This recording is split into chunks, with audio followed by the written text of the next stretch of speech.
Have you ever felt someone else's emotions as though they were your own? Have you ever felt someone else's physical ailments in your own body? This is what we call Umkhokha. And in English, I believe we would define this as the experience of the empath. Now, when you're experiencing all these things in your emotional and physical body that don't necessarily belong to you, how do you cope with that? How do you discern that? And how does your mental health hold up in that dynamic? I've had to answer these questions in the last few weeks, okay? And I thought we should talk about it. Hello and welcome to Sangoma Society. Mina ngingumakhosi uNomabutho Emsamo. I am Uhani Wagamakwakwa to my parents, and this is Sangoma Society, where we demystify the ancestral. So, about 8 weeks ago, we reopened one-on-one consultations, Nomakhosi Nomabuto, here at Sangoma Society. That was after roughly 6 months of me taking time off from one-on-one consultations in order for me to be able to focus on making our resources more readily accessible online through the Sangoma Society School. So when I reopened bookings for one-on-one consultations, it came at a time when I had made a significant shift in how someone could go about finding answers for questions that they may or may not know they were already seeking in their spirit, from answers from our ancestors, which is a completely free 12-part course that one can use to cycle through where they stand with their own ancestors, their beliefs, their sense of purpose, and just get to the first parts of figuring this thing out. Now, I mentioned that to mention this. I have never experienced Umkhokha in the way that I experienced it in the last 8 weeks.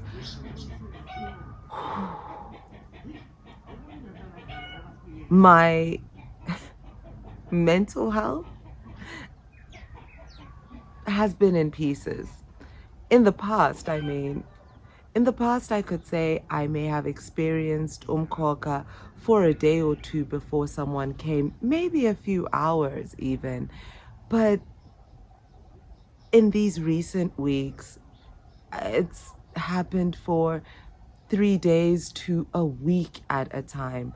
It's been more than just the physical ailment or one aspect of someone's emotions. I have found myself dreaming someone else's dreams, thinking someone else's thoughts in their entirety, from root to emotional expression. And that is an incredible thing to bring as context into a one-on-one consultation, and that would be the spiritual purpose of Umkhokha, or the empathetic experience, that if you are working as a healer, that you would be able to empathize with the person whom is coming to seek counsel from you, to seek guidance from you. And in the experiences that I've had, Msamo, in the time since we reopened consultations, I can honestly say that the experience leading up to each consultation, though harrowing and quite difficult at times, because I've been experiencing people's thoughts, feelings, emotions, and struggles, really most secret struggles, in the first person, at times completely unable to discern between their experience and my own until the time when I actually got into the context of the consultation. At which point, the experience that I had had obviously gives a very different perspective that I would bring into that conversation, and also forms a framework for the conversation that we then have when we call the ancestors into the room. And it's been a real pleasure, because a lot of the people I've spoken to are people that I've spoken to in at some point in the last 9 years. So for the change in the nature of the conversation itself to be taking place in the context of a conversation with someone I have spoken to in the past, and experiencing new depths to what it is that the ancestors would like to share with a seeker, it's humbling. But my mental health, though, it's not like anything I've experienced in the past. I'll say, when I reflected on this, I thought about the first time I had experienced a shift in Umkhokha, which would have been about 4 years ago when I started this channel. I began with a simple thing, addressing questions that I found were coming up frequently in consultations and had fairly generalized answers, and were also coming up in my DMs and in emails, where people were asking fairly consistent questions. Those were the topics that I then put into the content for this channel. So at that time, Umkhokha went from, perhaps being woken up at 3 a.m. in the morning and being told that the person who I would be seeing on that day would themselves be in that position and why, and so on, to different things that were more specific to the person who would be on their way to a consultation. And then when I found these methodologies like the courses as a framework, and making these tools accessible for someone who is looking to find the answers for their own journey in their own time, it's shifted things now significantly. And it's only through being in community with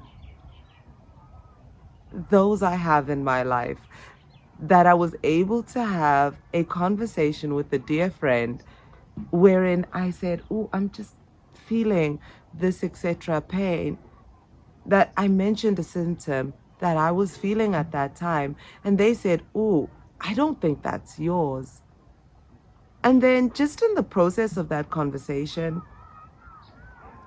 they asked a few questions that brought me out of the experience of Umkhokha in the first person and allowed me to experience it as an observer, coming back to a perspective that I would have had perhaps last year, before the shifts that have been made in the last 6 or so months.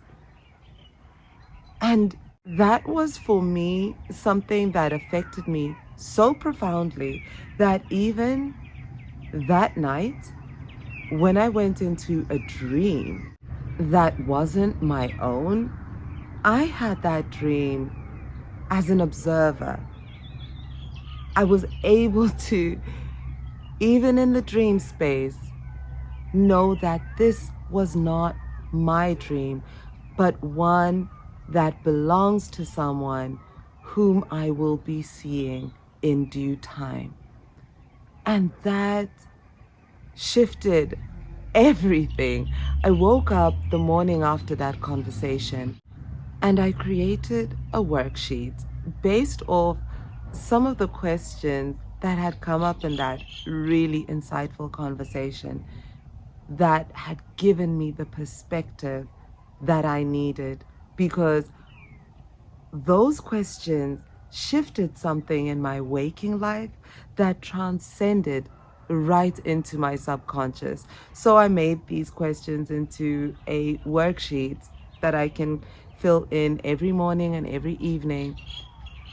That just helps me keep on track with what is mine. Because the reality is that Umkhokha, or having an empathetic experience in which you find yourself overwhelmed by someone else's emotional experience, that's something that can derail you.